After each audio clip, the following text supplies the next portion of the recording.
Teman-teman para pejuang psikosomatik dimanapun berada, saya dalam kondisi saat ini ingin mengingatkan kembali teman-teman untuk tetap semangat berjuang untuk membantu diri teman-teman menjadi lebih baik.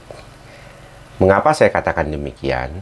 Karena sebenarnya kalau kita perhatikan apa yang kita alami ini sebenarnya adalah bagian proses dari hal yang kita sudah lakukan lama. Jadi kalau misalnya sebagian teman-teman mungkin mengatakan, saya rasanya harusnya nggak demikian lah dok. Tapi ini karena masalah dari kondisi lingkungan. Atau pada dasarnya karena orang lain lah intinya. Tidak juga demikian. Ya, karena saya sering nih mendapatkan berbagai macam kasus selama praktek bertahun-tahun ini. Banyak dari kita tuh tidak menyadari kita masuk ke dalam sesuatu yang kita sadari awalnya ini akan membawa risiko. Tapi kita terus lakukan. Karena kita punya waktu itu mungkin merasa ada alternatif lain yang bisa membantu kita melewati hal yang kita pilih tersebut. Banyak banget contohnya ya, kalau kita mau jujur ya, mohon maaf teman-teman, saya bukan bermaksud menyinggung. Apa yang saya ceritakan ini juga dari pengalaman praktek sehari-hari, tapi belum tentu cocok buat semuanya. Jadi ini hanya sekedar mendapatkan ilustrasi. Tidak ada niatan untuk membocorkan rahasia pasien ataupun untuk memberikan penghakiman pada kondisinya. Karena sebenarnya rata-rata dari kita juga bisa mengalami hal ini. Ya, ini yang paling harus perhatian teman-teman. Jangan sampai berpikir, wah yang diceritain jangan-jangan saya tuh. Enggak ya. Ini hanya untuk membuat ilustrasi. Jadi ada mix up ya. Sebenarnya saya akan sengaja memberikan supaya nggak terlalu detailnya. Beberapa contoh yang biasanya kita lakukan di dalam praktek adalah misalnya kita melakukan anamnesis. Di awal kita membantu pasien untuk mengenali gejalanya, kemudian kita mendiagnosis dan merencanakan terapi. Setelah terapi berjalan selama 2 minggu sampai 1 bulan, perubahan seringkali terjadi dan pasien kemudian merasakan sudah nyaman, kepingin lepas obat ya. Tapi biasanya kan saya melakukan suatu proses untuk selanjutnya yaitu pengenalan situasi. Nah, pengenalan situasi ini yang seringkali merasa pada beberapa orang memang punya problem yang agak susah untuk dicegah. Ya, misalnya contoh seringkali nih ya, berhubungan sama pasangan sendiri. Jadi pemicu utamanya adalah pasangannya. Ya, pasangan yang bersikap cuek ya, tidak peduli. Seolah-olah si perempuan ya, ini kebanyakan pasiennya memang perempuan yang seperti ini, itu harus melakukan segala sesuatunya sendirian di rumah. Dia tidak bisa dapat bantuan lah, support dari si suami atau pasangannya tersebut. Hal inilah yang seringkali membuat pasien agak sulit sembuhnya untuk jangka panjang. Kalau jangka pendek, pemberian pengobatan itu akan membantu teman-teman mengurangi kecemasan. Karena wajar aja, namanya juga otak yang tegang, kemudian diberikan bantuan obat, pasti lebih membaik. Ya, ini yang membuat situasinya menjadi berbeda. Ya, tapi kalau kondisi di otak itu terus-menerus mendapatkan tekanan, yang mana jangan lupa yang kita sudah pelajari, tekanan itu dianggap bukannya sebenar-benarnya terjadi pada kondisi semua orang sama. Karena tekanan yang kita terima yang menghasilkan negatif emotion atau emosi negatif adalah persepsi kita sendiri. Jadi misalnya ada cerita yang membandingkan bahwa dia menerima apa yang terjadi di dalam rumah tangganya dengan ikhlas. Dia bisa menerima suaminya yang mungkin selingkuh dulunya.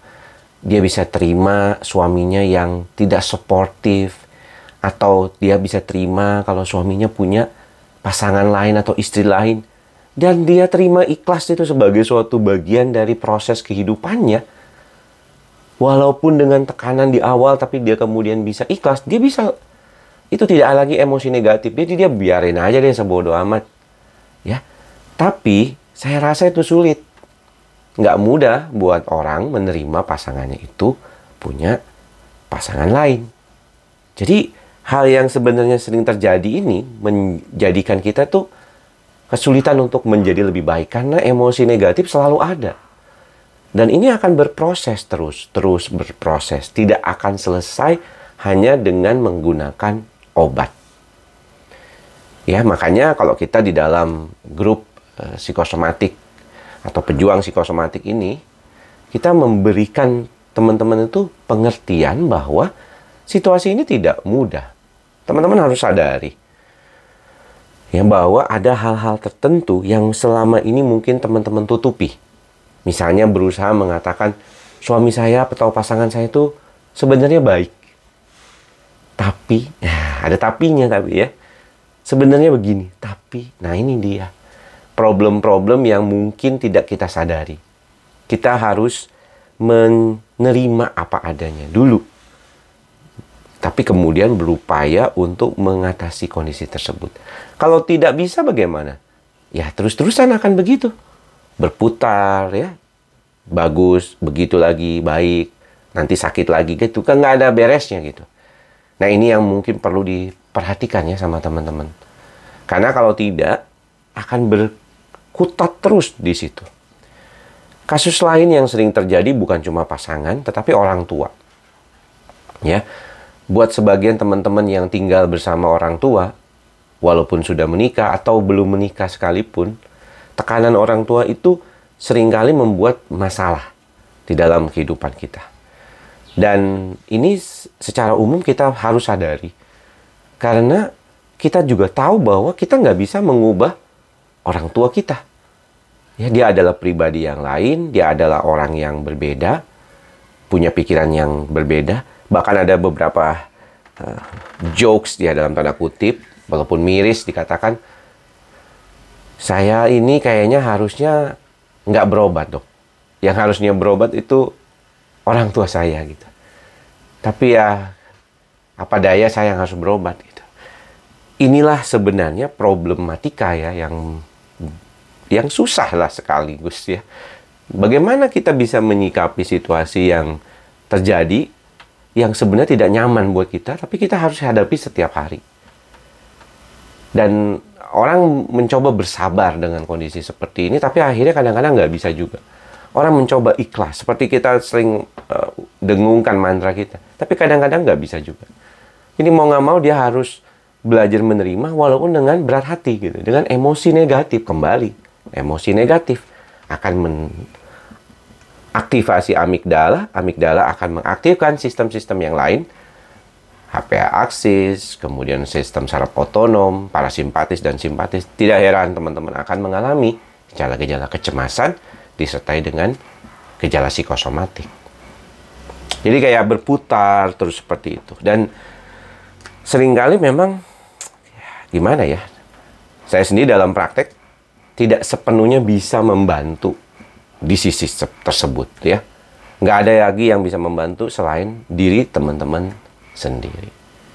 Ini hal yang mungkin seumpamanya kita perlukan di dalam bagaimana kita berproses di dalam kehidupan kita.